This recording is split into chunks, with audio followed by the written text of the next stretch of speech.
There was once a boy named Ethan. No money, no comfort, no way out. Just cold nights, empty plates, and a heart full of questions. But one day, a silent monk handed him a candle. And what happened next didn't just change his life. It revealed a truth that could change yours too. Because in that moment, Ethan didn't just learn how to carry a flame through the dark. He learned how to protect his mind, even when the world tried to blow it out. And now, I ask you, what if your suffering doesn't come from pain itself, but from where your attention goes when pain arrives? Ethan wasn't born into comfort. He didn't grow up with toys, warm breakfasts, or bedtime stories.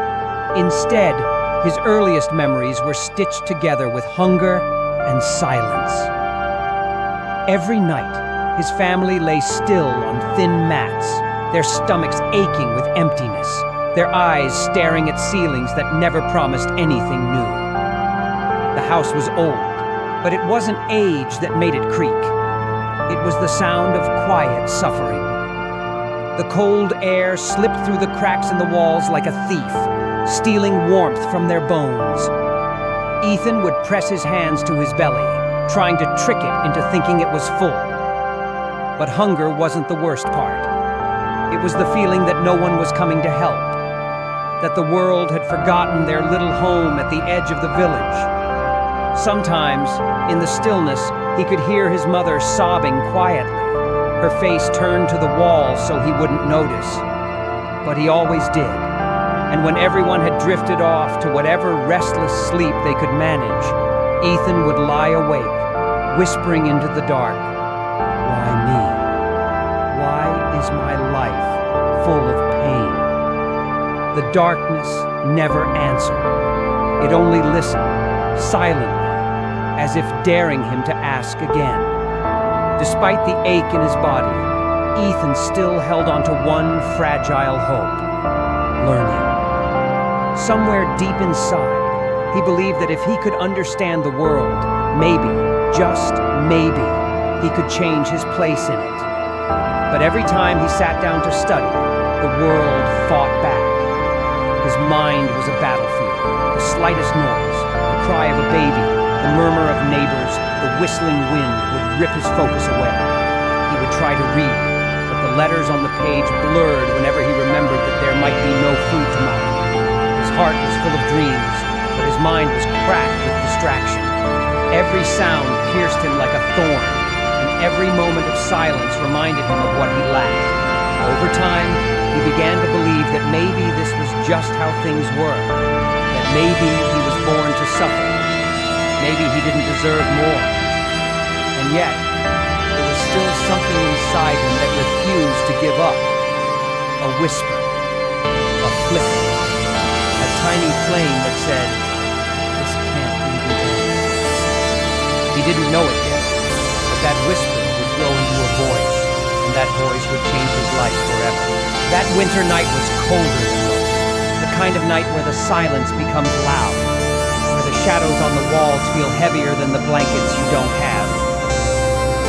Ethan sat near the corner of the room, knees to his chest, staring at the little flame of the oil lamp flickering on the ground. His mother sat beside him, her hands rough from work, her face older than her years. She looked at him, not with pity, but with a quiet strength, the kind that comes from surviving things no one ever talks about. Her voice was calm when she spoke, yet it carried the weight of every sacrifice she had ever made. "Life," she said, "is like fire. If you fear it, it will burn you. But if you learn to master it, it will give you warmth and life." Her eyes didn't blink. She said it with certainty, as if she wasn't just describing life, but warning him about it. Ethan nodded slowly, but the words swirled inside his chest like smoke. What did that even mean? How could life be fire when all it had ever done was leave him cold? He didn't ask questions. He rarely did. But deep down, something stirred. turned his gaze back to the small flame. It danced in place, fragile yet alive. Could fire really give warmth if you stopped fearing it? Could pain really be used for something other than suffering? The idea was foreign. Ethan only knew the kind of fire that burned your fingers when you tried to cook without enough oil, or the one that destroyed your sleep when your stomach was empty. But that night, something in his mother's voice made him wonder if there was more. He couldn't explain it. He didn't understand. But he held on to those words like someone drowning clings to driftwood. He didn't know how to swim, but maybe, just maybe, her words could float. In a world where everything felt dark, her sentence glowed faintly in his heart. Not enough to guide him yet, but enough to make him wait for meaning. Word spread quickly through the village. A monk had arrived. He was known not for miracles, but for silence, for wisdom that didn't come wrapped in grand speeches, but in strange challenges that revealed more than they taught. Parents brought their troubled sons, wandering daughters, and those quietly slipping into hopelessness. Ethan's mother waited until the last crowd had thinned. Then, holding his hand tightly, she led him to the temple's worn stone steps. The monk was already seated under a tree, his eyes half closed, as if he saw something beyond the visible. He didn't ask Ethan what was wrong. He didn't offer comfort or stories. Instead, he stood, walked inside a dark corridor, and returned with a small, trembling candle. Without a word, he placed it into Ethan's hand and said, "Walk across the dark hall with this flame. If it goes out, you must start again. No explanation, no further instructions, just the candle, just the darkness, and the heavy silence between them." Ethan stepped into the hall, heart pounding. The darkness swallowed everything, walls, floor, the faint echo of his own breath. The only thing visible was the tiny flame in front of him. At first, it seemed simple, but then came the sounds. A laugh from outside, high and mocking. The wind slithered in through the cracks, licking at the flame. A board creaked beneath his foot, and instinctively he looked down. Just for a second, but it was enough. The flame flickered, then died. He sighed, turned around, and walked back. The monk said nothing, just handed him a new candle. Try again. And he did, again and again. But each time the same pattern repeated. A noise, a gust, a thought. His attention shifted, and the flame was gone. With every failure, Ethan's frustration grew. Not at the task, but at himself. Why couldn't he keep his eyes steady? Why couldn't he hold on to one simple light? After what felt like the 10th attempt, something inside Ethan cracked. Not in defeat, but in surrender. Not to failure, but to focus. This time, when he stepped into the dark hall, he made a silent promise. Nothing else matters. Not the wind, not the noise, not the fear of failing again. He held the candle as if it were his own soul, trembling but alive. His eyes did not leave it, not for a moment. A whisper came through the walls. He ignored it. The floor creaked. He kept walking. The wind brushed his face. He shielded the flame with his hand, never looking away. Step by step, breath by breath, he walked not through a hall, but through his own storm. And this time, the flame never died. When he reached the far wall, still holding the lit candle, the monk was waiting. For the first time, he spoke. Not a challenge, but a truth. This flame is your mind. The darkness is your suffering. If you keep chasing every sound, your light will die.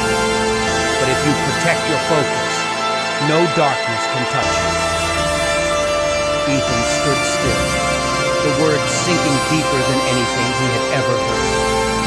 In that quiet moment, something inside him shifted permanently. He understood, not just the task, but the meaning behind it.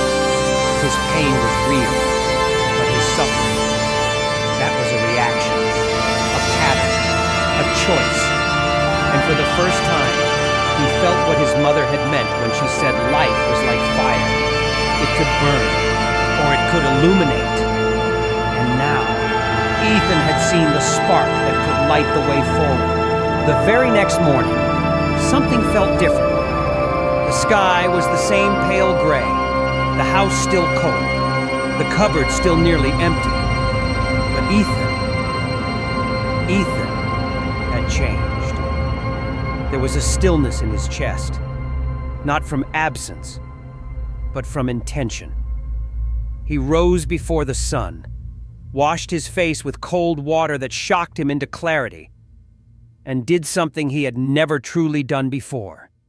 He set a single, simple goal for the day. Just one. He didn't think about the future. He didn't daydream about escaping poverty or finding success. He focused only on finishing that one thing, and he did. Before his mind had the chance to wander, before his fears had time to speak, he completed it. That night, lying on the same mat under the same broken roof, he didn't feel triumphant, but he felt in control. A small victory, but a real one. And that, for someone who had lived life being pulled in every direction, felt like power. In the evenings, when the village quieted and the oil lamps cast long shadows, Ethan began to sit still.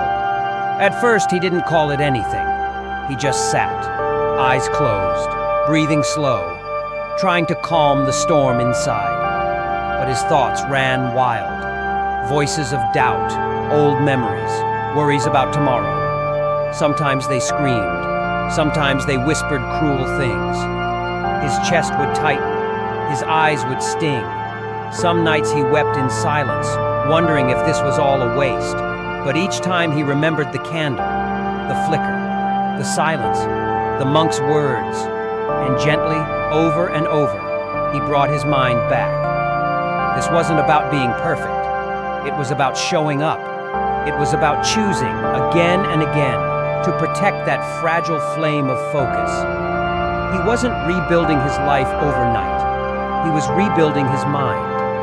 And that was far more important. Time moved slowly, but it moved.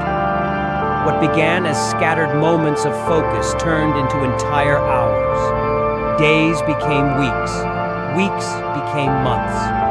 And with each one, Ethan's mind grew steadier. His memory sharpened. His ability to concentrate no longer depended on silence or comfort. It came from within. He could sit still through noise, push through tiredness, and learn even when everything around him told him to quit. His circumstances hadn't changed. His house was still small. His clothes were still worn thin. But inside, Ethan was no longer the same boy. He was no longer drowning. He was no longer chasing every noise. He had built a center, a place within himself the world couldn't shake. That flame, it no longer flickered. It glowed. Eventually, Ethan began looking for work. Not out of desperation, but out of quiet confidence. He didn't expect favors. He didn't beg. He simply offered his hands and heart to whatever task someone would give him. The jobs were simple, carrying bricks, sweeping alleys, lifting sacks of rice. But he treated each task like it mattered, like it had weight, and people noticed. There was something different about the way he moved, the way he listened, the way he finished things without being told twice.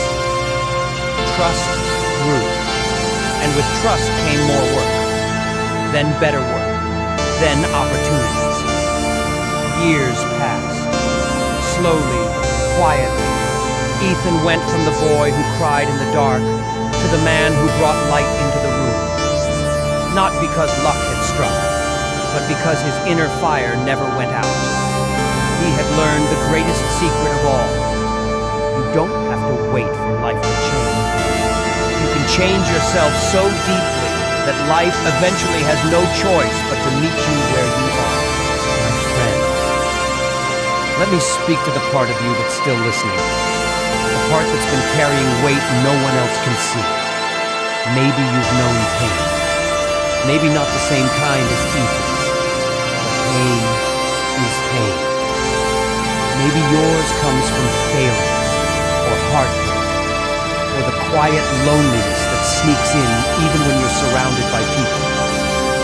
Maybe you've tried to keep it together while your world quietly falls apart. The truth is, life will hurt. The world will test you.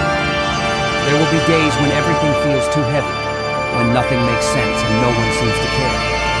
But suffering doesn't begin when life hurts.